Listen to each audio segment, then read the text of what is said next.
Agradecemos mucho por el espacio. Para nosotros es un placer, un honor poder estar aquí para intercambiar sobre el marco legal del Código de Migración. Para decirles que venimos de varias agencias de Naciones Unidas. Tengo a Ana Garita de ONU Mujeres, María Silvia Froyo de ACNUR y Estuardo Sánchez de UNICEF y Tania Sagastume de la Oficina del Alto Comisionado de Derechos Humanos. Mucho gusto. Nosotros venimos de manera interagencial porque hemos venido trabajando sobre este marco legal desde hace 2 años, tratando de hacer un análisis, un solo análisis de manera interagencial, ¿no?, de las diferentes especialidades y temas.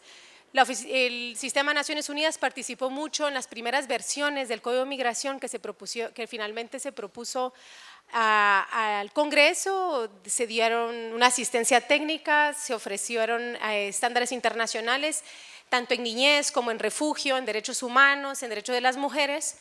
Va a también venir una quinta persona de la Organización Internacional de Migraciones. Y también tratamos, en el momento de que se aprobó el dicho código, de poder hacer un análisis. Así que revisamos artículo por artículo e integramos un análisis entre todas las agencias. Y es por eso que pues agradecemos este espacio, porque podríamos seguir profundizando en este análisis de un código, de un marco legal complejo, largo, pero muy importante para cambiar. Es un cambio cualitativo en la respuesta que tiene el Estado al tema de migraciones. Entonces, para introducir este cambio y lo que representa este código, voy a dar la palabra a mi colega Estuardo Sánchez, quien les va a dar una primera introducción de lo que nosotros consideramos como el valor agregado de este código. Ustedes están con 1000 cosas, pero entre las 1000 cosas también se nos ha venido encima el tema de las personas migrantes o personas en el contexto migratorio, como es el término correcto a utilizar. Primero, comentarles que, bueno, desde el mes de septiembre del año 2016, el Congreso de la República aprobó el decreto que contiene el Código de Migración, que ustedes tienen, todos y todas creo que tienen ya un ejemplar. Pónganle su nombre, ese es de ustedes, no se los vamos a pedir que los devuelvan a la hora de salida, y mejor si lo subrayan directamente y le ponen sus comentarios al código, porque es más fácil luego retener las ideas. Los papelitos y los cuadernos se pierden lastimosamente, las leyes a veces las guardamos un poquito más. Pues bien, el código nace, ¿por qué cambiar una ley migratoria? Esa es la pregunta, o sea, ¿por qué no tener la ley de migración que teníamos antes y cambiarnos a un código de migración? Y esto se debe principalmente al enfoque que se le quiere dar a la intervención del Estado con las personas en el contexto migratorio. La ley de pasar de una intervención basada únicamente en la documentación y el tema administrativo de las personas migrantes a una visión integral de abordaje a los derechos humanos de las personas migrantes. O sea, esa es la gran diferencia entre la Ley de Migración de 1996 y el Código de Migración de 2016. ¿Qué significa o qué quiero dar a entender con esto? La Ley de Migración derogada, básicamente lo que contenía, quienes todavía tengan su ley por ahí guardadita se darán cuenta que lo que contenía eran mecanismos de documentación de las personas migrantes, visas, permisos, y todo aquello que sucedía si yo no cumplía con estas reglas. Entonces habían faltas y habían delitos en la antigua ley de migración. O sea, una visión eminentemente basada en la documentación migratoria. Pero las personas migrantes, principalmente niños, niñas, mujeres, no solamente necesitan ser documentadas o estar documentadas, sino servicios. ¿Sí? En la realidad, las personas migrantes, por ejemplo, en Guatemala, pues necesitan acceder a servicios de salud, de educación, bajo las mismas condiciones. No digamos las personas que han solicitado asilo o refugio, igual en la misma manera, y los guatemaltecos también que deciden migrar al exterior, pues tener algunos derechos en relación a la atención consular en otros países, por ejemplo, o si son retornados qué derechos tienen al momento de ser retornados al país. Esto no se contempla en la antigua ley de migración, ¿verdad? No se visibiliza, sino, insisto, simplemente basado en un marco de lo que se conoce como el derecho migratorio. O sea, el derecho migratorio es el derecho documental. Entonces, la idea de lo que propone el Código de Migración entonces es pasar de ese derecho migratorio a un derecho a migrar. Y aquí entonces empezamos a trabajar o ver cómo parte el Código de Migración en su artículo 1. ¿Quién me ayuda ahí, por favor? Página 8.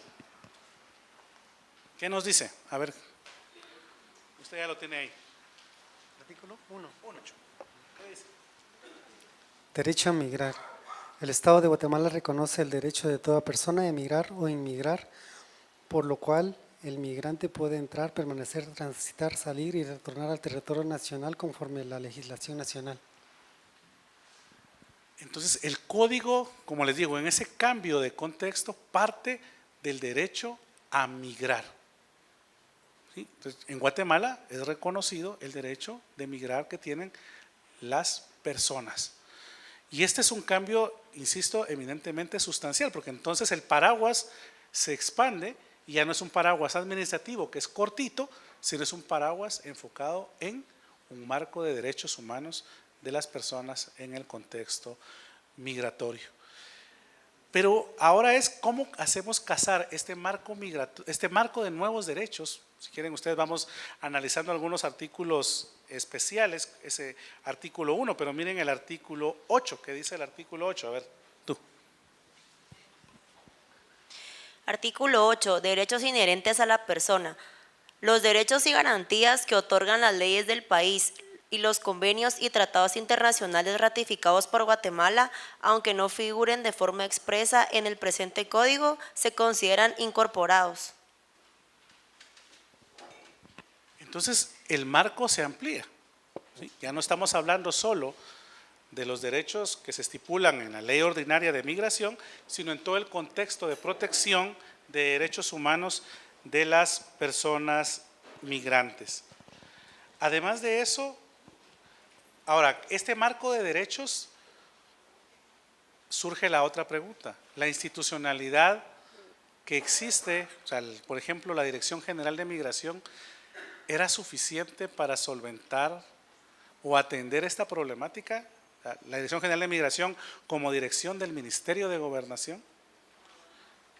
O sea, ¿y qué ejemplificaba? ¿Dónde se encontraba? Muchos, recuérdense, de la intervención o de la política estatal, se identifica en dónde se encuentran las instituciones. Pues, ¿dónde se encuentra la DGM? ¿En dónde? No, pero ¿en qué institucionalidad se encuentra? ¿Dirección de dónde es? Del Ministerio de Gobernación. Y entonces, ¿qué visión le estábamos dando a la migración? ¿A qué se dedica el Ministerio de Gobernación? Es una visión únicamente de seguridad, ¿sí? No una visión de protección integral de derechos humanos de las personas migrantes. Entonces, ya tenemos la primera pregunta, ¿por qué cambiar la ley? Para cambiar de visión. Ahora ¿alcanza la institucionalidad que teníamos para solventar los nuevos retos que implica un código que intenta tener una visión más integral? Tampoco, ¿verdad? Entonces el Código de Migración establece un sistema nacional o un sistema migratorio nacional. Y este sistema migratorio nacional, si quieren vamos revisando, vayan viendo su código por favor, yo lo estoy buscando. Solo me voy a quitar, es que los lentes son para ver de lejos y no para ver de cerca. Entonces,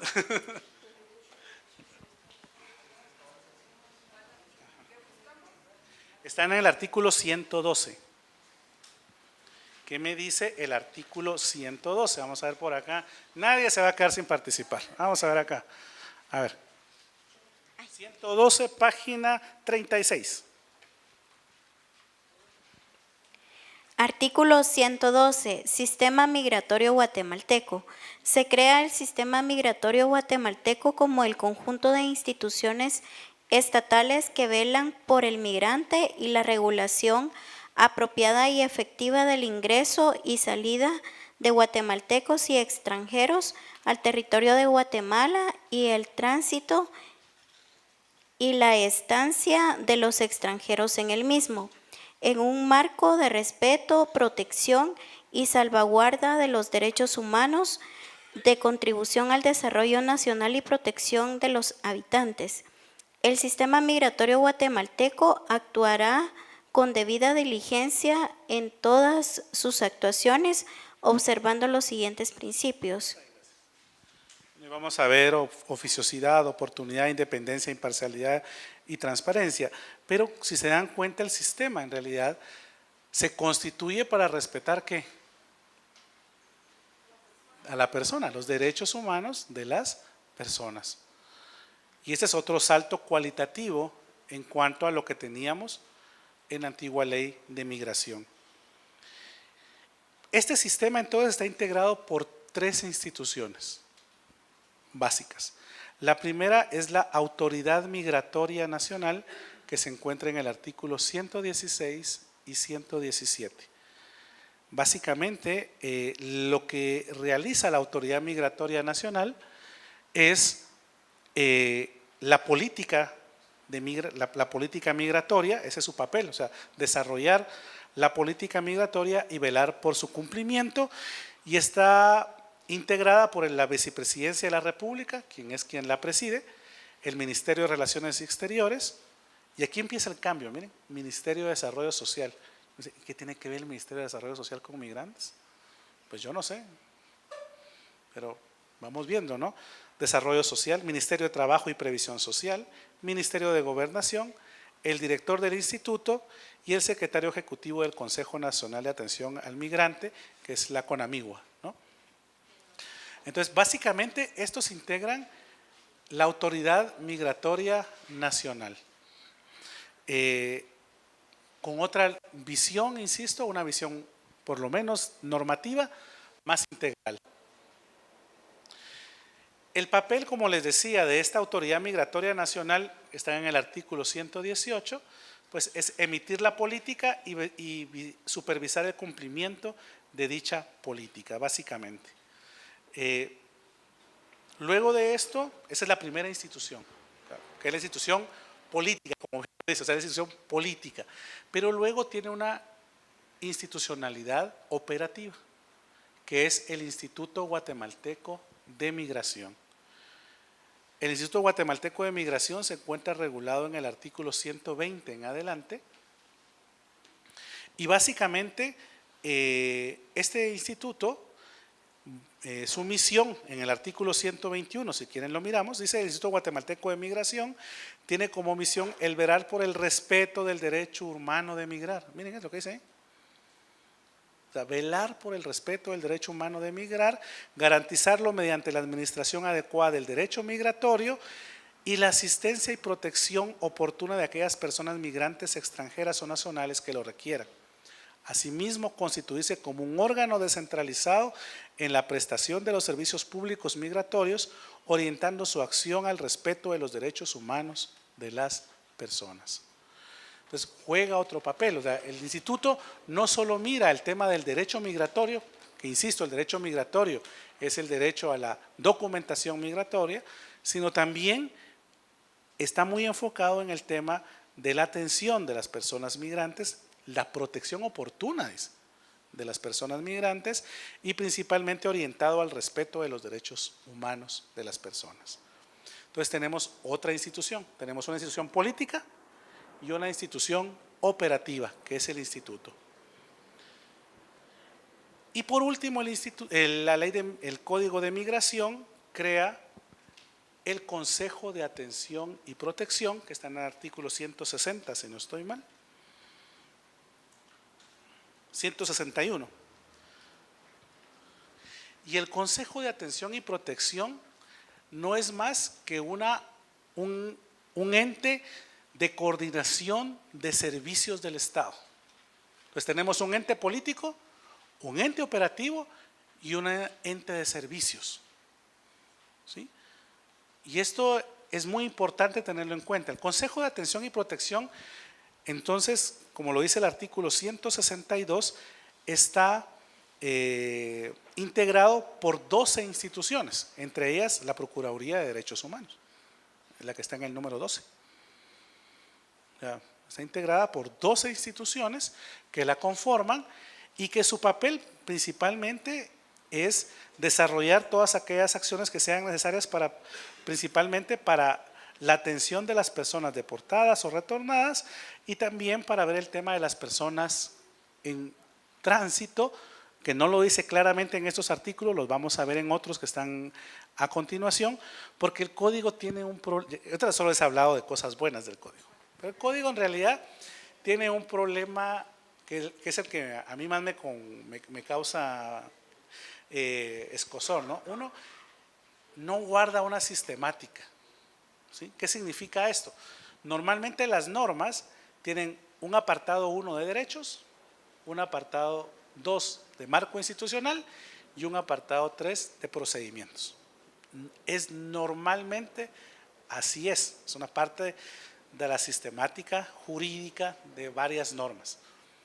El problema del Código de Migración, como fue tocado por muchos durante su fase de aprobación, entonces tiene normas sustantivas en la parte primera como en la parte tercera, normas procedimentales en la parte primera como en la parte tercera, y entonces requiere leérselo para poder generar una dinámica de integración. Yo no puedo decir, por ejemplo, el tema de niñez está en el artículo 13, 11 y 12 de la parte sustantiva y en el artículo 170, 71, 72, 73 de la parte procesal. Ojalá si fuera de fácil. Encontramos normas procesales y normas sustantivas al transcurrir de todo el código y eso complica, insisto, su lectura. Pero aún así, a excepción del tema de, bueno, aún así es mejor que la antigua ley ley de migración, ¿sí? Tiene otras debilidades que se los van a comentar los colegas, principalmente en el tema de asilo y refugio, ¿verdad? Pero que tampoco contemplaba la antigua ley de migración, sino estaba regulada a través de normas, de reglamentos, por normas reglamentarias. Pero en esa lógica entonces tenemos 3 figuras institucionales que marcan este respeto de los derechos humanos de las personas. Por ejemplo, yo ahora los voy a hacer regresar al instituto. En el instituto tiene una subdirección que es muy importante,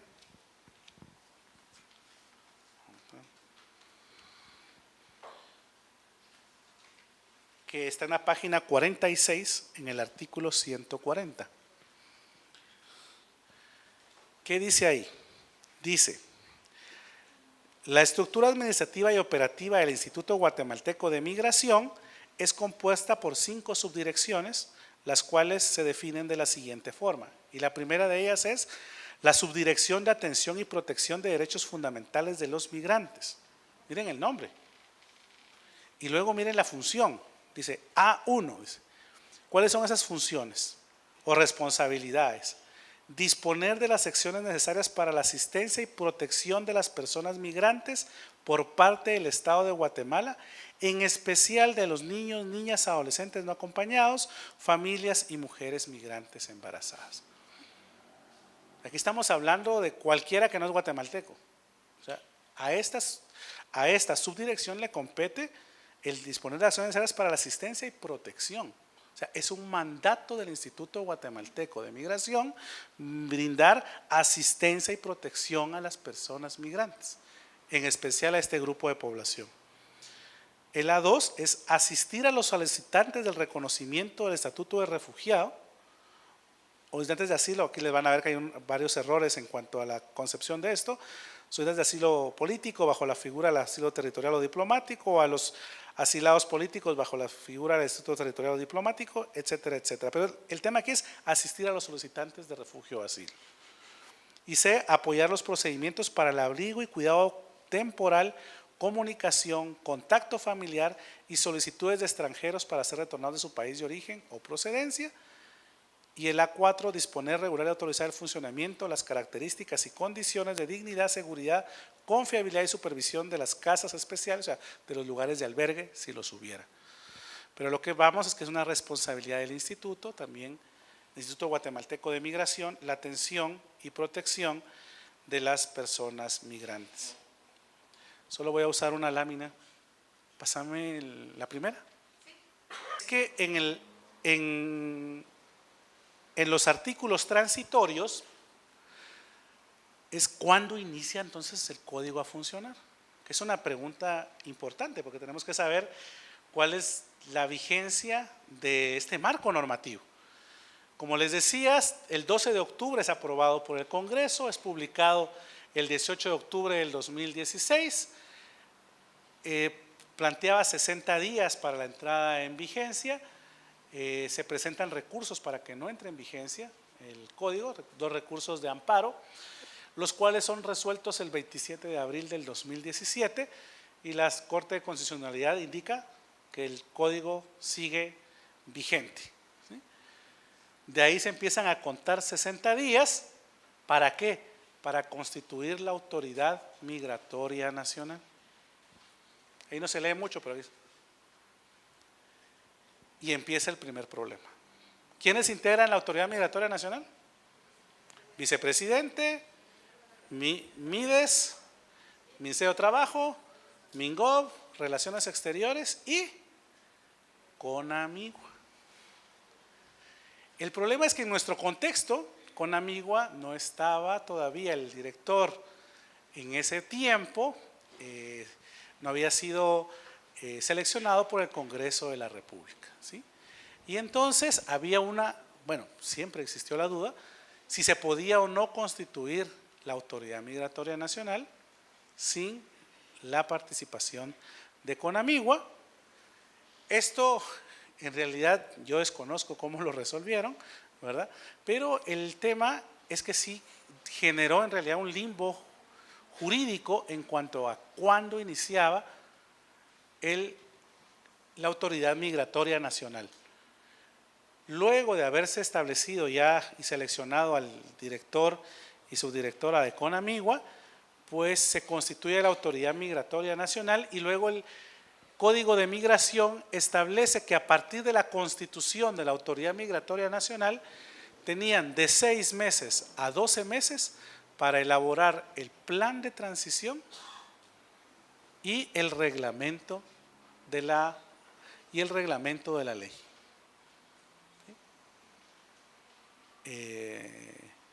Yo he revisado los diarios oficiales y no he encontrado la publicación del plan de transición, mucho menos el reglamento, ¿no? No sé cuál sea la lógica, insisto, pero no lo conocemos. Si alguien lo conoce me lo dice, pero yo no lo conozco.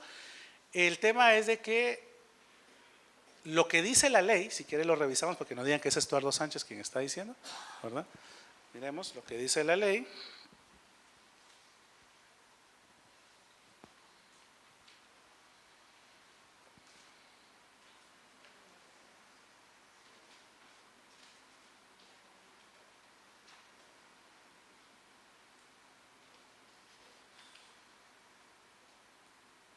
El artículo 228, que es la transición. Si quiere leemos el 227, que es lo que les he dicho anteriormente. El 227 dice: la Autoridad Migratoria Nacional se deberá conformar 60 días después de la entrada en vigencia del presente código para iniciar con la emisión de su reglamentación y el plan de transición, el cual debe ser emitido en un plazo de 6 a 12 meses. El presidente de la República deberá nombrar al director del Instituto Guatemalteco de Migración una vez apruebe el plan de transición presentado por la Autoridad Migratoria Nacional. La persona que ocupe el puesto de director general de Migración se mantendrá en el cargo hasta que sea presentado y aprobado el plan de transición. O sea, la DGM estaría en funciones hasta que se presente el plan de transición. Entonces, para mí estamos todavía en esta fase ¿sí? Porque, insisto, desconozco si ya fue aprobado o no fue aprobado el plan de transición y cuál es, ¿verdad? Y al momento de que esté aprobado, hasta ese momento, según entiendo yo, dice la norma, se podría elegir al director del Instituto Nacional de Migración, ¿verdad? Pero en este marco, insisto, nos encontramos. ¿Esto qué nos lleva? A que el plan de transición va a ser, y luego el plan de transición tendría una vigencia de hasta 2 años, ¿verdad? Para poder realizarse, y esto se entiende porque hay que crear mucha institucionalidad, hay que trasladar. Recuerden que cuando se crea una nueva institución hay que aprobar presupuestos, hay que hacer muchísimas dinámicas que es importante visualizar y que no se pueden realizar en un corto plazo, pero a grosso modo, este es un poco la lógica que nos presenta el código en esta dinámica. La idea es que después, no sé si tienen algunas preguntas sobre esto, sobre la institucionalidad que presentó Estuardo, un poco para cerrar y pasar al otro tema. Lo que vamos a hacer, y perdone, tal vez no lo expliqué anteriormente, es que vamos a ir presentando, analizando el código de manera temática y luego obteniendo como un poquito, dejando un espacio para preguntas y respuestas, así vamos cubriendo la integralidad del código. Si no, se hace una presentación muy larga y nos deja muy poco tiempo para una discusión. Entonces, no sé si tienen alguna pregunta en materia de la institucionalidad y lo que explicó ahorita Estuardo, que es la dificultad y todo este desafío de la integración de la nueva institucionalidad del Código de Migración y esta institucionalidad que se debería crear. No sé si tienen algún comentario, observación o frente a lo que está ocurriendo ahorita. Claramente no sé si se dieron cuenta, pero no está respondiendo la autoridad migratoria. Y creo que, bueno, lo bueno es que el Procurador de Derechos Humanos ha puesto esto sobre la agenda, pero creímos muy importante con Estuardo de poder empezar por esto, porque primeramente no estamos dialogando con la institucionalidad que debería de responder. Y como dijo Estuardo, sigue Gobernación respondiendo, pero Gobernación desde el marco de su mandato responde desde un enfoque de seguridad, queriendo decir que la migración o los migrantes son vistos como una amenaza a la seguridad o potencialmente, ¿no?, creando un disturbio o una amenaza, y no en materia de derechos humanos de personas que están pidiendo, solicitando atención y protección o en algunas o simplemente en tránsito. Jordán Rodas Andrade, Procurador de los Derechos Humanos.